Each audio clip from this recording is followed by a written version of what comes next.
नाज़रीन, गिरदाब में हम जिक्र कर रहे हैं पाकिस्तान के मुख्तलिफ जेलों के अंदरूनी हालात और वहाँ पे कैदियों के साथ गैर इंसानी सलूक की एक तस्वीर आपको दिखाने की कोशिश कर रहे हैं। वैसे जो बाहर हैं उनके साथ भी कोई इंसानी सलूक नहीं हो रहा, मगर कोई बात नहीं, वो तो कम से कम आज़ाद हैं। अंदर तो महबूस रह के लोगों के ऊपर जानवरों जैसा जुल्म किया जा रहा है।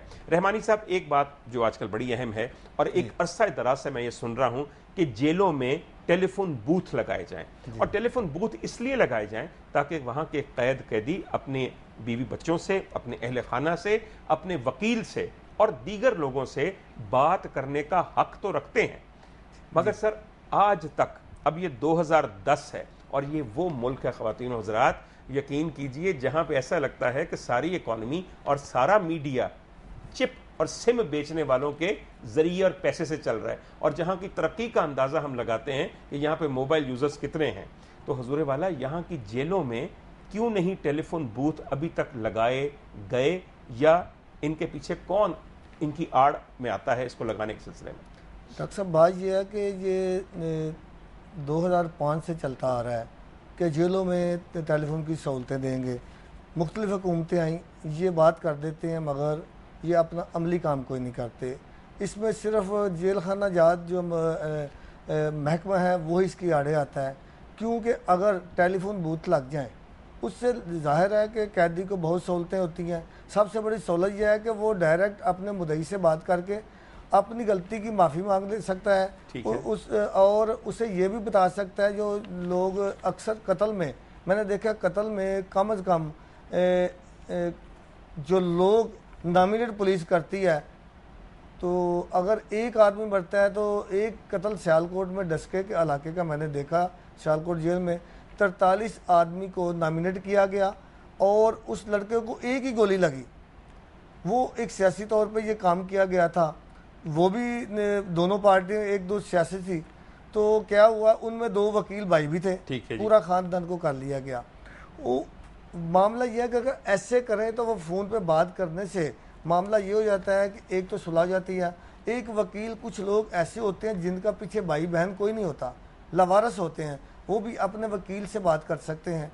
उससे ये है कि उनके ये अंदर के मामलात हैं वो भी ओपन हो जाते हैं, तो वो बात करके अपने रिहाई के लिए कुछ ना कुछ कर सकते हैं। जहांगीर साहब, आपने देखा होगा कि जब भी किसी को उम्र कैद होती है जो तकरीबन 25 साल की पाकिस्तान में होती है, तो अगले ही रोज़ मुलाकात में उस मर्द की बीवी तलाक लेने के लिए आ जाती है, जो कि जायज़ बात है। 25 साल तक जो औरत अपने मियाँ से कोई राब्ता नहीं रख सकती, मुझे यकीन है कि उसे तलाक का एक अखलाकी और मजहबी हक हासिल है।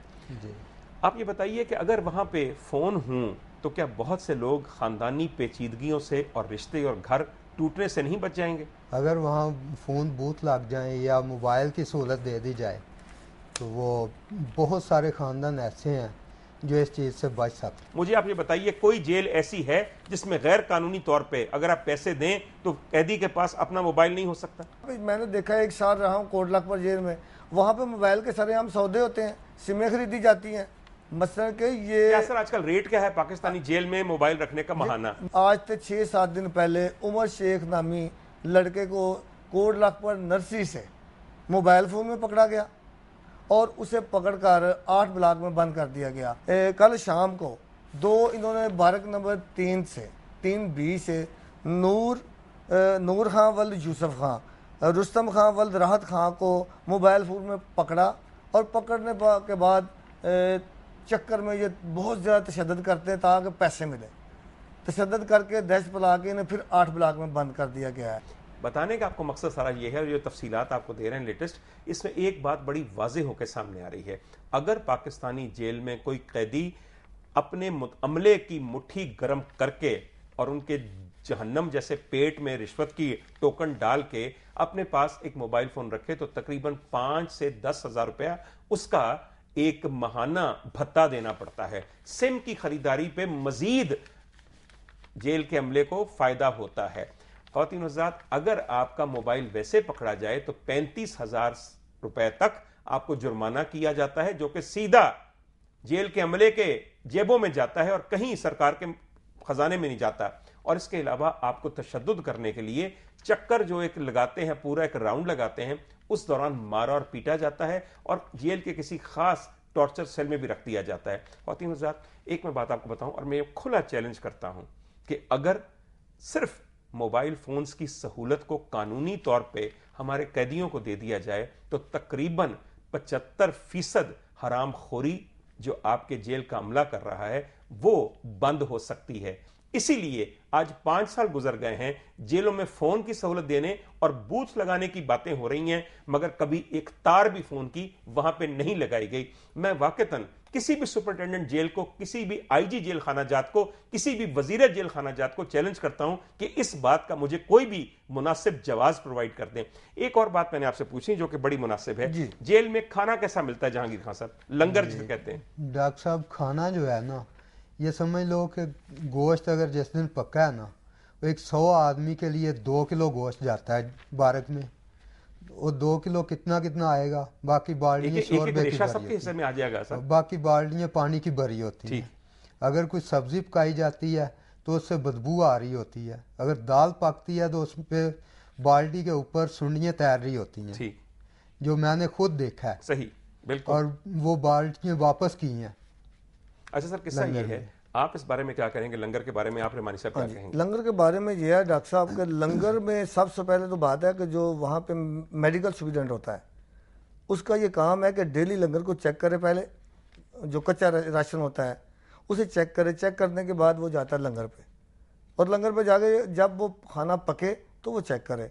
मैंने अपनी 4 साल जेल जो सियालकोट में, मैंने किसी मेडिकल स्टूडेंट को चेक करते हैं देखा, बल्कि एक मेडिकल स्टूडेंट से मेरी इस बात पे लड़ाई हो गई। मैंने सुंडी अपनी तली पे रखी, खाना खाने लगा और लेके गया।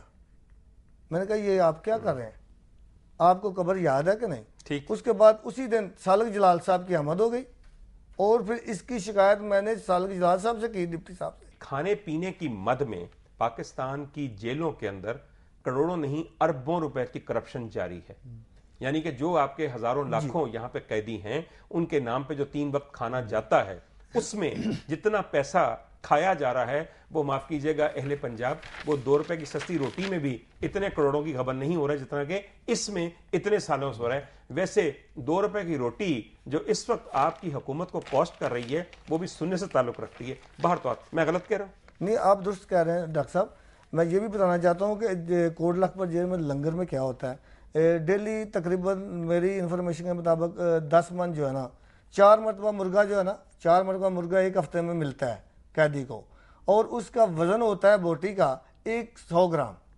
मगर यहाँ पर मैं जब एक साथ रह के मुझे तो पिंजर मिले हैं और वो भी कितने 25-25 ग्राम के, बोटी का निशान नहीं होता था। ठीक है, मगर सियालकोट जेल में भी यही हाल है, अभी भी यही हाल चल रहा है। घर से कच्चा राशन लाने की इजाजत है? नहीं, अगर दे दी जाए तो वो बहुत बेहतर है। और मैं ये कहूँगा वज़ीर आला पंजाब से, जो खादमी वाला भी कहते हैं, मगर शायद वो खादमी वाला अपने हाल में बह के कहते हैं, ऐसी बात कोई नहीं है। और खादमी वाला है तो हज़ूर सल्लल्लाहु अलैहि वसल्लम ने फरमाया ये कैदी बेबस होते हैं, जुर्म इनका अपना, जब कैद में हो जाता है आदमी तो इसके पढ़ काट दी जाते हैं, बेबस होते हैं, मुलाकात नहीं कर सकते। अगर इसका मर जाए कोई तो उसको नहीं देख सकते। अगर उसकी बेटी जब बच्चे की शादी हो तो उसमें शरीक नहीं हो सकते।